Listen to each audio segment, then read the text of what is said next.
50-60 साल तो चलनी पैनी है तो इसकी वैल्यू की इस टाइम मार्केट में जिसकी वैल्यू की रूम वाले टाप के जो लाने होने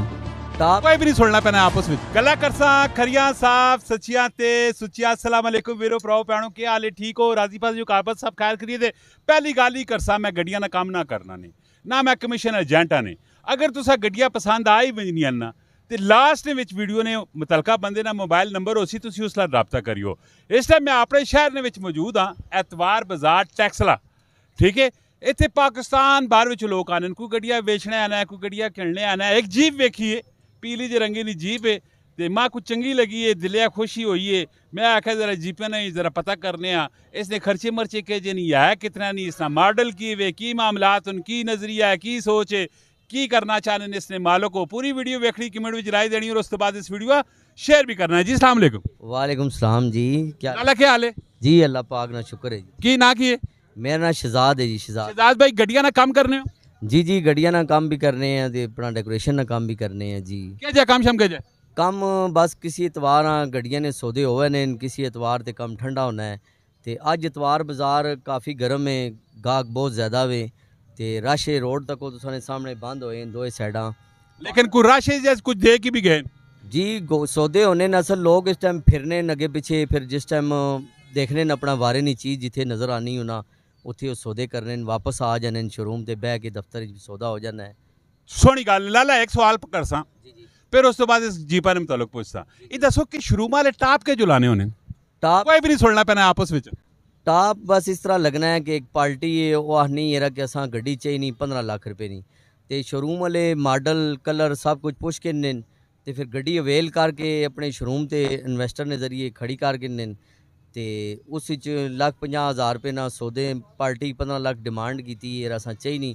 उस 15.5-16 लाख की गड्डी दे देने तो अपना कमीशन ते भी विकनियां फिर सौदे होने 1% या 2% कमीशन होना है। उस वे कि शोरूम नहीं पूरी जिम्मेदारी होनी गड्डी ने कागजा नहीं हर चीज़ नहीं गड्डी कोई मसला निकल आवे चोरी निकल आवे टेम्पर्ड होवे वो फिर शोरूम जिम्मेदार होना है शोरूम अपनी रसीद देना है तो फिर शोरूम उस चीज़ का जिम्मेदार है। वेरी गुड बेहतरीन हो गया जी। वैसे टाप लाना चाहिए कि नहीं लाना चाहिए टाप इस तरह लगन अगर गाहक खुशी नाल अगर उस चीज़ पसंद आ गई उसकी मर्जी नहीं निकल आई है और उसकी डिमांड है इतनी तो फिर तो हक बनना है शोरूम ना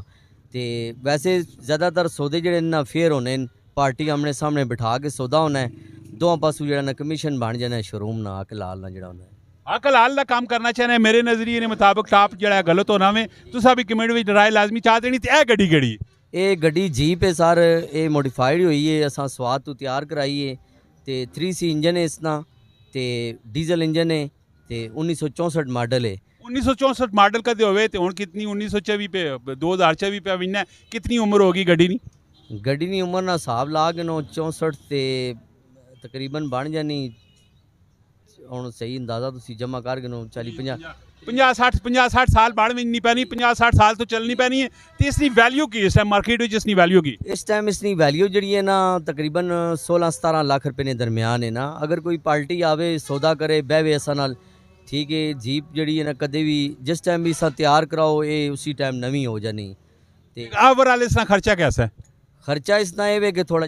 बड़ा रखना आम गड्डियां को ज़्यादा खर्चा होना है डीजल है इसना इंजन 3C इंजन होना है